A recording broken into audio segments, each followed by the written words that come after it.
Now something in this room had used that command as a weapon and aimed it at me. Chapter 5. Ritual and Fractures. They began the rites because any group facing a thing like this wants scaffolding, words and motions that have been proven, they hope, to matter. Father Tomas read from the old book, the nun intoned responses. The seminarian rang a small bell to puncture the air. I kept filming, the clack of my camera's autofocus a metronome on a tablecloth of terror. The thing in Marisol shifted. It had learned how to speak in our learned languages now, borrowing cadence and grammar like an actor who had stolen a costume, but those words always slid sideways into something else. Images, sudden heat, a memory that wasn't mine but felt like a laceration.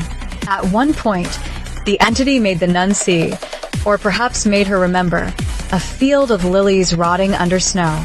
The nun screamed, not with pain but with recognition, and pointed to the rafters as if something had walked above the beams. Father Tomas's voice cracked, but he kept going, fossilized faith becoming his only armor.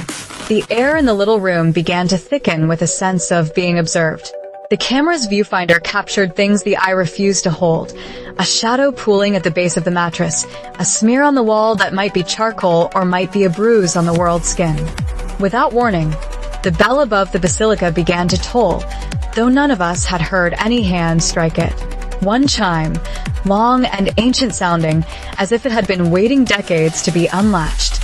When the bell sounded, every surface in the room seemed to breathe. The photograph on the wall, the old pastor who had once served here, blinked. I don't mean figuratively. For a fraction of a second, the eyes in the portrait were wet with tears.